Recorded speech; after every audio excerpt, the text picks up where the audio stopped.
Hi, welcome to Bookmark. I'm your host, Don Noble. Today's guest is the writer Neal Wooten. Mr. Wooten has written a chilling memoir of growing up in Blake, Alabama, on Sand Mountain. Mr. Wooten is also a stand-up comedian, writes comic strips, and has signed a contract for his comic Pancho el Pitbull to be made into an animated series in Spanish. I spoke with Neal Wooten in Studio UA in the Digital Media Center on the campus of the University of Alabama.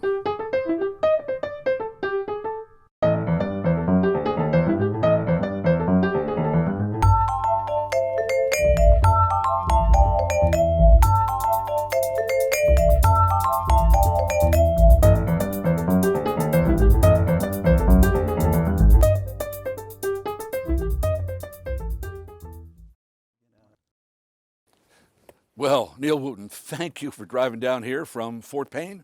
I live in Fort Payne, yes. The ex-sock, or soon-to-be again, sock capital of the world. That's it. Is it coming back? Is it going to come back? The sock industry, I don't think will ever return like it was, no. It was once mighty, though, huh? It was, yes. Amazing. You have written a memoir about growing up on Sand Mountain. There are people even in this audience who profess not to know anything about Sand Mountain. Describe, if you can, when you say Sand Mountain, what do you mean? Well, Sand Mountain actually runs a good ways. There's probably 15 towns on Sand Mountain. It runs parallel to Lookout Mountain. Everybody knows Lookout Mountain because it's famous, and it goes on and becomes the foot of the Smoky Mountains. But Sand Mountain is not quite as large or well known, obviously, as Lookout. It's probably about 300 feet high. It's named Sand Mountain because of once you get about a foot under the dirt, it's sandstone. The whole mountain is made out of sandstone. Makes it very hard to dig fence posts, there, but that's where it got its name, Sand Mountain. And what kind of culture? What kind of place is it? Culture? Did you say the word culture? Yeah. It's a rural farm area. Yeah. The towns like Geraldine, we mentioned, and Rainsville probably has 7,000, 8,000. It's probably one of the bigger towns. But where I grew up in Blake, there's not even a red light. There's not a police force. It's unincorporated. There's no post office. It's just one of those rural communities that are probably all over America. But that was what was normal to me as a kid. When I first moved to Alabama many years ago, 50-some years ago, Sand Mountain was famous for stolen cars. Yeah. And the highways along the mountain were lined with cars. Apparently the Alabama registration rules were so porous, so weak, that people would steal cars from everywhere, bring them to Albertville, where they would be given new numbers, new plates, and you could buy a used but stolen car. I did not know that history. Sand Mountain. You lived not only in Blake, out in nowhere, but you lived, in a sense, outside of Blake. You lived in the woods in your memoir? Well, my mom's father had given us 30 acres of wooded area. The road ended at my uncle's house, Uncle Doodle, who's in the book, and that's my mom's brother. And from there, it was just all wooded. So Dad built a little shack down in the woods and just a little road big enough to drive a car down. And of course, he was upset that the mail carrier wouldn't go down there. The school bus, I don't think, would have had room to turn around. Yeah. But yeah, we were just hidden away back in the woods. Your description of the house, the shack, is not bad, but he built it with his own two hands, but he's not a finisher. There were no interior walls. There was no ceilings. What? In my bedroom, there was not even a ceiling, so you could see the roof, the plywood, flimsy plywood, by the way, and you could make out the grain lines, which created images to me as a kid. I didn't have interior walls, and just on the outside, it just had that blackboard insulation board, but there was no actual siding. So, and the 2x4s were very rough. They were seconds he bought straight from a sawmill. It's not like you walk into Home Depot or Lowe's and buy today. It was very rough materials. He was a great carpenter. He didn't have the patience, mind you, to be a great carpenter, but he had the skills to do it. But he was not a great plumber. Well, we had no plumbing. Your right? house had no plumbing. How long did you live in that house? All of you. Well, I was not so politely asked to leave at 16. When Hurricane Andrew went through in 1992-ish, 93, I'm not sure when, I went down and worked. I bought a dump truck and went down and got a government contract and made money. And I came, and Dad had started building a larger house, but it had sat halfway finished for 17 years. I came back and finished the house. So my mom then was finally able to move into a house with the normal facilities. Plumbing. Yeah, plumbing. Well, you had an outhouse. We had Your an whole outhouse. childhood. Yeah. Most people don't know what that's like. You may, I don't know how old you are, I'm sorry, but people that grew up 20, 30 years before me know, and even people my age who visit their grandparents talk about it sometimes, but to have that as a regular part of your life, yeah, that's something you will never, ever miss when you don't have to go to an outhouse again. And you had to bring in the water to cook. You had to bring in the water to drink, to bathe, Yeah, everything. we had to carry. We had to go down into a hollow, the holler, Yeah. to say it correctly. Yeah. Go down into the holler, and there was this great spring that surfaced there with this clearest water you can imagine. And we would fill up milk jugs, and that's what we would take to the house, and that's what we would use to, drink and cook and bathe. All right. There was no water. But the other thing that houses that people like to have in their houses Electricity? is electricity. Yes. And I was baffled by your father's relationship with the electric bill. Let's Yeah. put it that way. Relationship, yeah. What was he doing? Definitely the love-hate. He loved the electricity. He just hated to pay the bill a second time. Yeah, so we would have electricity probably in a 10-year span. We probably had it about 4 times. So it was like winning the lottery when we would have it. We had a little 13-inch black and white TV, so to be able to watch, Captain Kangaroo and see the magic drawing board, that was just worth it. To do it once every few years, it was worth it. But we got so used to using kerosene lamps. I don't know if you've ever lived in a home with it, but the walls would be stained with that, and even the ceiling where that black, stain. That was just, you just got used to that. And I didn't know it was that different. I knew that we probably had it a little worse off than other people, but I didn't know that everybody in the world at that time had electricity and plumbing. Why didn't he pay the electric bill? That was taking money from him. He didn't like giving other people his money. He could make money. He sold stainless steel cookware for many years, but he would do that when he really wanted to make money. And he was one of those charmers. He could tell people what they wanted to hear, and he would put on these dinners and give them all this information, and he would sell several sets and make probably $2,000, and then he was content with that, and he wouldn't go back to work doing that. And the same with farming. He could have made a lot of money farming, but it was sporadic.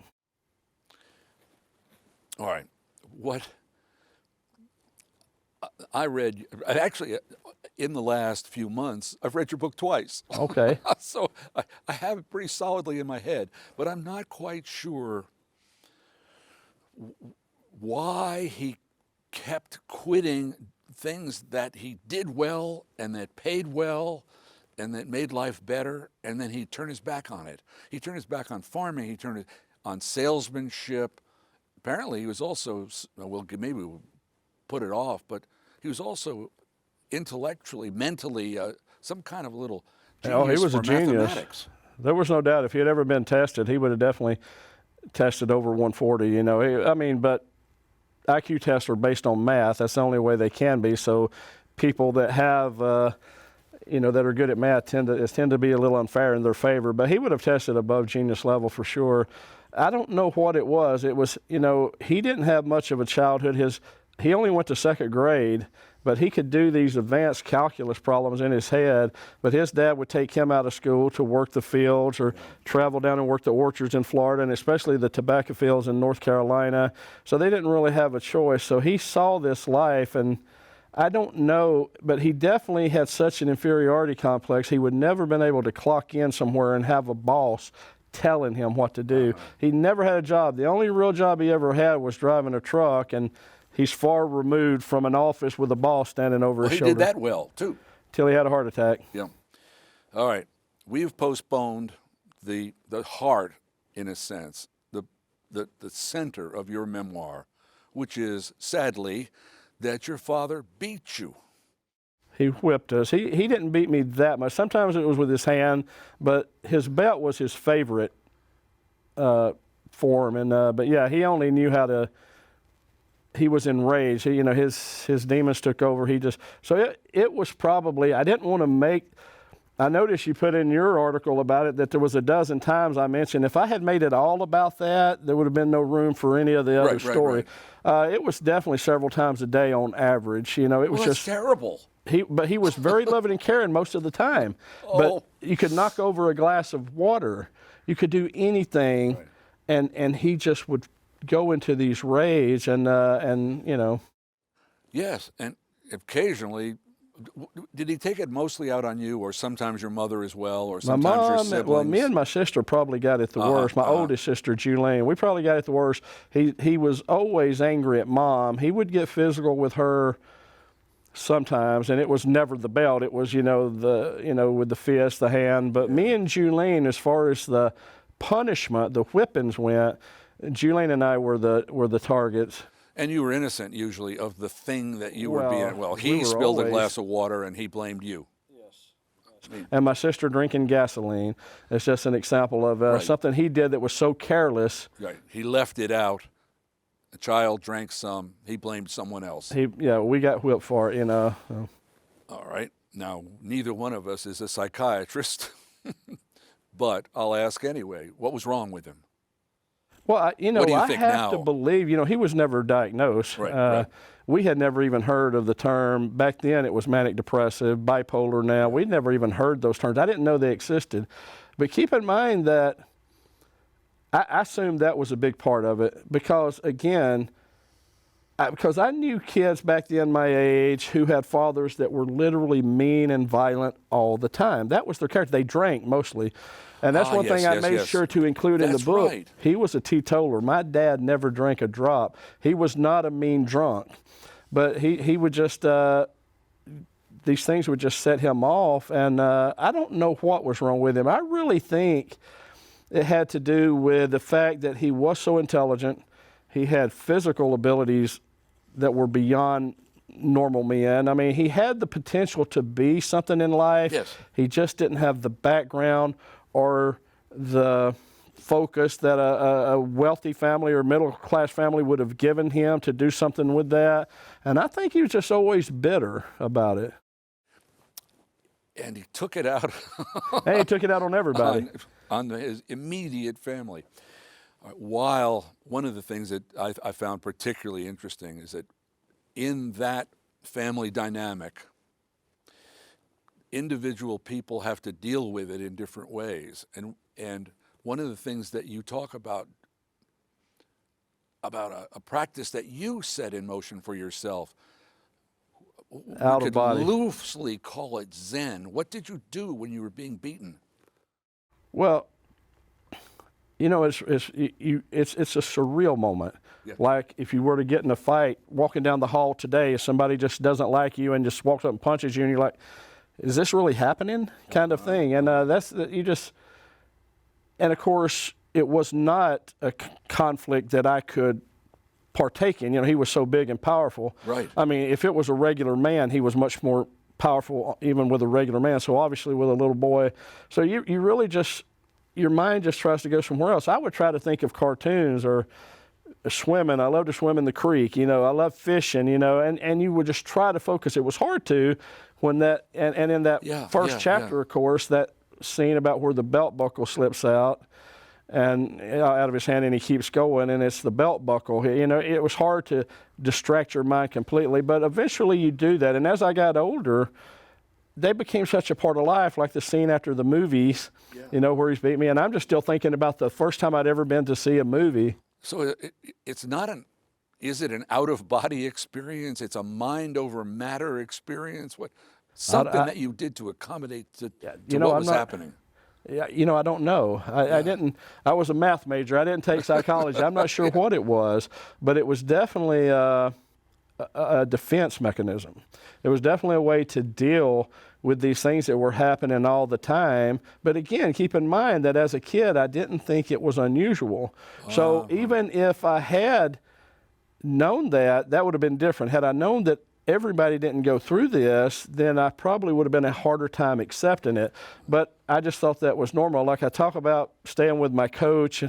When I was 9 years old, staying at my coach's house because we had a big game coming up, and my dad had decided to go on one of those conventions, with the cookware company. And so I stayed with my coach for 3 days. The only time I ever away from home at that age. And I remember this one point where the kid was getting so excited, he knocked over his glass of milk, and I just cringed. Oh. And the mom and dad cleaned it up and laughed and said, "Be careful." And I'm like, whoa, I'm in the twilight zone. And I thought the coach was the weird one. I can even remember not wanting to tell the other players. I didn't want them to think bad about him, So I thought it was a normal life. So. He forgot to beat his son. Something's wrong here. Right. Literature, it plays an odd role in your childhood, and it's akin to your Zen-like escapism. You and your mother each took up reading as a refuge. Yeah, I guess it was a refuge. And you read one kind of literature and she read another. What did you read? Well, I got hooked on Louis L'Amour books. Yeah. And I probably read every one. I also got hooked on a series called Long Arm. Curtis Long, who was a U.S. Marshal, but it always had at least 2 scenes in the book that were sexual in nature, and I was too embarrassed to read those. So, but my mom was strictly Harlequin romance. I mean, she probably went through, and still does, she probably reads 10 books a month, even now. And it's an interesting kind of escape. And people talk about reading literature as escapism, but in your case, it sort of was. Before we talk about your grandfather. Yeah. Oh, that's right. My granddad's in the book. Oh, yeah. Yeah. Your granddad. Well, I have a quick question for you about your relationship with your dad as this decades have gone by. You forgive him. I think I forgave him even back then. And well, I was fascinated by this when I wrote about your book the first time. That is, do you expect the reader to forgive him in the same way that you do? They're not going to, right? No, they're not. Right. I don't. You can. No, but and they really have no reason to. Right. When my dad had a stroke 2 years before he died, and he ended up in the Birmingham hospital, nobody in the family stepped up. Mom had left him by then finally. Really? But nobody stepped up. So I was living in Montgomery. I went and I took care of him that whole time. And people don't understand that, but he was your father. He's your father, right? That's all that works. For the reader, it's a different dynamic. But the connection between him and his father, he wanted to write his father off so much, but he helped him escape from prison.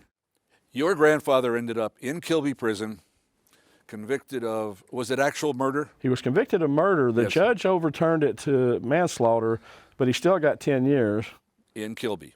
In Kilby. And you would visit with your dad down there, take the bus, go to Kilby, visit your grandfather. I wouldn't. You didn't? I was not born yet. Oh, I thought he was convicted in 1963, and I was born in 1965. He escaped when my mom was pregnant with me. All right. This escaping from prison. In the movies, it's quite elaborate. It involves planning and scheming and accomplices. Your grandfather escaped from Kilby how? Somehow, and we don't know exactly how. We know he became friends with a guard. Again, my dad and granddad were charming people. So he became friends with a guard somehow, and somehow he was made a trustee, which we all know from watching movies and reading books, that's for non-violent offenders, not for people convicted of murder, Right. But somehow he talked himself into becoming a trustee. And one day and they'd already done this once before, and this second time they dropped him off at the warden's house with a lawnmower, a gallon of gas, and said, "We'll be back in 2 hours to get you." And my grandfather, Pete, decided it was just too nice a day to mow. It was too nice a day to be captive, I guess, and decided to facilitate his own release a tad early. Totally unplanned, not like these great escapes you see in the movies. Right. He just walked away. He literally walked He away. literally walked away. He walked, somehow got back to Sand Mountain. He got halfway there and called my dad on a payphone, and my dad went and got him and hid him out all over the country for a while until he found a place in Rising Fawn, right above Trenton. Right, right. I hate the idea that we're disclosing secrets. Well, that's pretty much in the synopsis. So. Right. But, well, I'm not going to give any spoilers away with the. Well, the